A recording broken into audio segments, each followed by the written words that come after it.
Hello, it's me, Erlend, and today I'm going to talk about how to learn Norwegian on your own. Starting out, no matter if you know many languages, if you only know one, the biggest key factor is being independent in your learning. It is you and the language of Norwegian. Therefore, the first part of learning Norwegian is having that independent mindset and repeating this sort of mantra to yourself, which is, I am going to learn Norwegian. This means learning Norwegian is your responsibility. It is my responsibility to learn Norwegian. All the things that happen on the journey to fluency in speaking, reading, and writing Norwegian, all those things are going to depend on me. It is very important to be independent and to be honest, open, and reflect on your attitude towards learning and towards Norwegian. This is, of course, going to affect the learning materials you look for and need, the grammar rules and instruction you look for and need. Depending on what you do, what you need, and what you want to do. Everything depends on you, the student, the learner. And I'm going to mention these things a lot for your Norwegian learning moving forward and in other materials and videos. But the big three E's that I have learned myself from different professors and different teachers for the languages and other things I have studied, those three things are your attitude, the time you spend with the language, and your ability to notice. Now, your ability to notice will develop on its own when you have the right attitude and over time with the language. So they are sort of connected and not independent of each other. So enough theory for now. And the last thing I will note is that being independent, being responsible for your actions and your learning, obviously does not apply to learning a language. It applies to so many things in life. And that is this idea of you having to take charge. You have to realize that you have to accept things that are outside of your control, and you have to take charge, take responsibility for the things within your control. And with learning a language, it can be very lonely. We talk more about that later. It can be frustrating, and therefore we have to seek out the things that make learning fun and engaging in order to use those things so that we get as much help as possible. With the resources I provide, I want to provide resources and a helping hand in making resources that are accessible and that are available to you at any time, at any level of Norwegian. This means that, for example, my audio recordings, this is something that you can use in a way that I call passively. You can listen to it while you are driving. You can listen to it when you are doing other things. You can listen to it while working out, and you can therefore increase your time with the language without having to sit down and in a more classic way study. But sort of, how do I get started? I'm completely new. I know nothing, and I need to start learning Norwegian. Well, because you're going to be an independent language learner, you have to make investments. You should invest in a basic grammar or instruction book with minimal amount, in my opinion, minimal amount of exercises and drills, and use that book as a reference quite frequently. I provide a grammar document here on this page that is provided for you to use as a resource you can reference and look up from time to time, here and there, and whenever you need it. The second thing, which leads me into the stories I post on this page, is the content proportion. You need to constantly be seeking out content and quantity. Big word, big word, quantity. The stories I post are meant to be very manageable material that can be repeated a lot.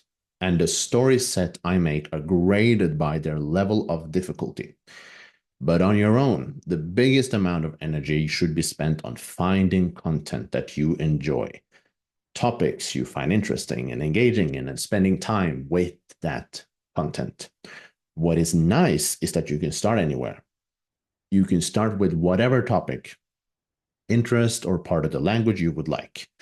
The important thing is to gradually build up the amount of time you are spending with the language. And a big point here is the importance of thinking long term. Instead of worrying about X amount of time every day, every hour, you should be thinking about this week, this month, before my trip, in a few months, etc., etc. A big part of language learning is building your experience with the language. You do this by spending time with the language, reading, listening, speaking about the same things over and over and from different perspectives, in different contexts, and in different situations. For example, if you want to learn about how to go to a restaurant, how to converse with the people you're with, or how to order, how to talk with a waiter, it is a very good idea to, in material one, situation one, read or listen to a group of students, young people, going to a sushi place.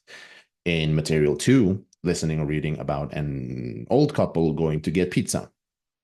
And in situation three, listening or reading about a romantic dinner between a couple, for example.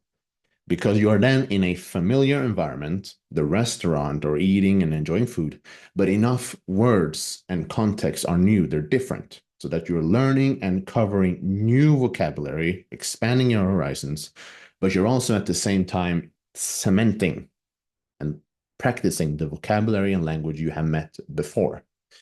Bringing this back to attitude, your focus should be on repetition, circling around the same material over and over. And your focus should not be on taking an exam, stressing to understand a certain grammar thing. The focus is building the familiarity and experience with the language. When you have burning questions, strong, very intensive questions about specific things, you should look it up. But you will find, I hope, and I know, that very often the things you are worrying about or wondering about they will appear again, they will repeat, they will circle back, and you will encounter them again by simply increasing your quantity and spending time with the language. You should not try to master the language or try to be perfect. In my opinion, perfect is the enemy of good.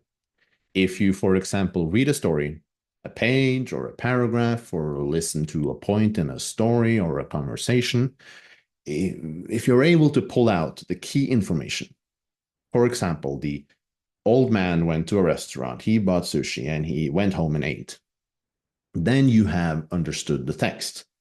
Therefore, you should feel a sense of accomplishment and bring that energy, that momentum towards repeating it or putting it away for a little while and then bringing it back again. You don't have to understand the exact thing he bought, where he walked to get to the restaurant, and definitely not all the adjectives, prepositions, and adverbs. You should focus on the story, the point of the story, the plot of the entire story, the page, the paragraph, the sentence. And the same thing applies to you if you're taking courses or classes or have a tutor. What you do inside the classroom is just as important, or maybe even less important sometimes, than what you do outside the classroom. If you think that you will learn a language by having 2 hours a week with a tutor in a classroom, you are mistaken. You need as much as possible. I'm not saying you won't learn by taking courses or classes. You absolutely will. But in my experience, no matter the background, no matter the goal, the learners who do well are the learners who spend time with the language. With classroom activities, there's also the element of not knowing what you're getting into. The topic the teacher presents may not be interesting to you, or you may not yet be ready for that level of the language, that level of grammatical complexity, or whatever the thing is, in order to get anything out of that lesson or material right now.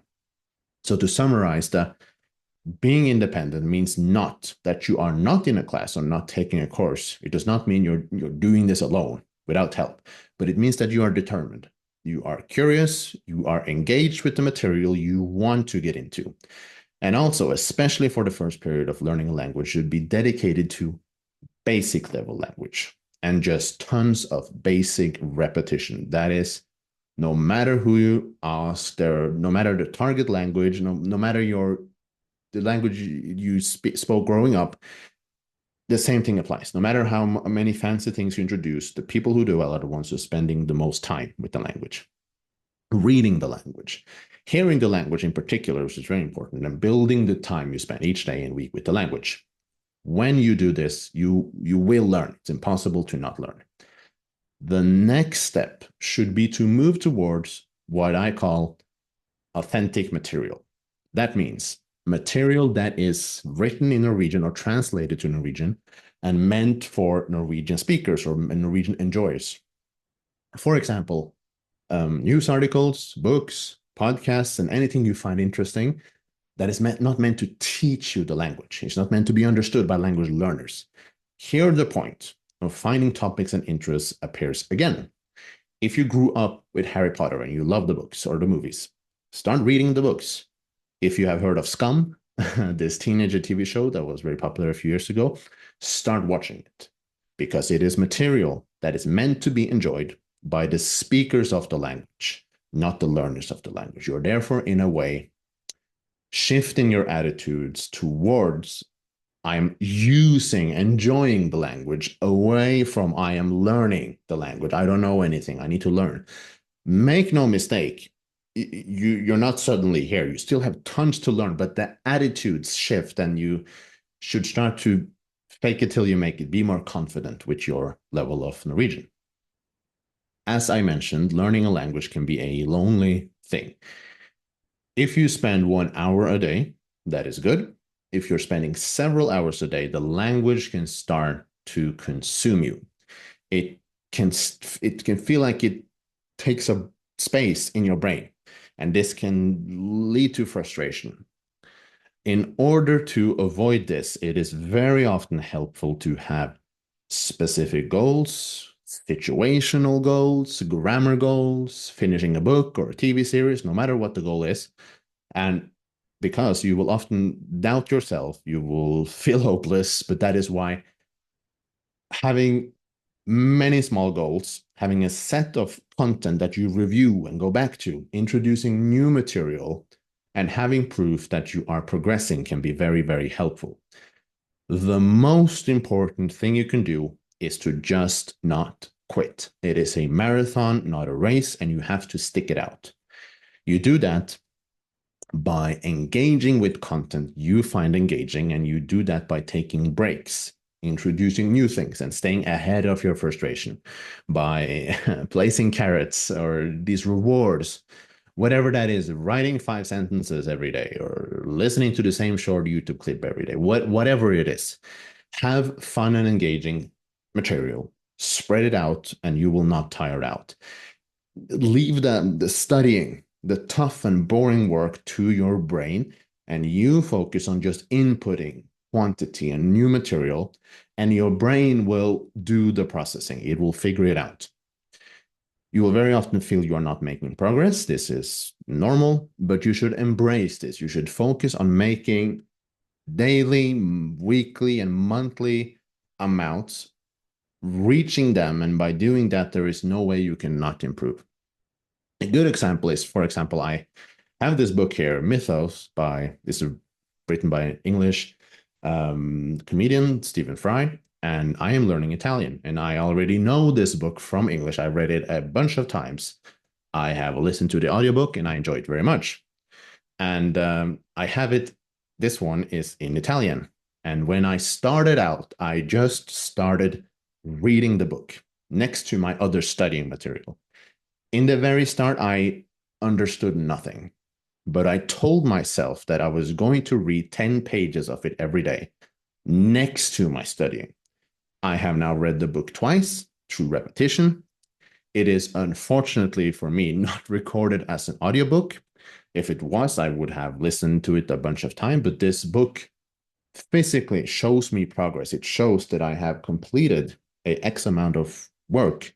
I can, according to me, comfortably retell the stories in the book, and the book contains many short stories, so it's perfect for language learning.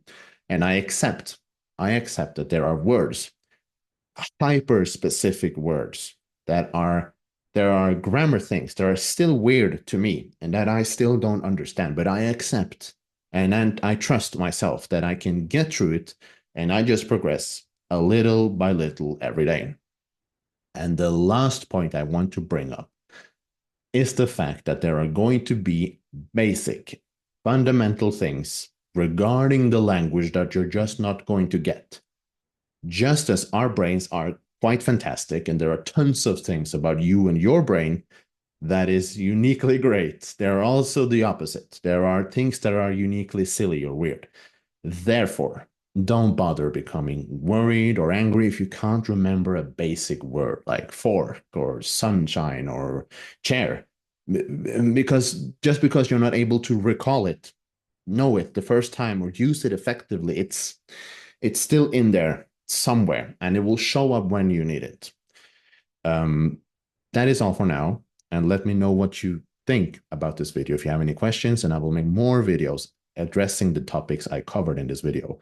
I will also make the exact same video, but in Norwegian.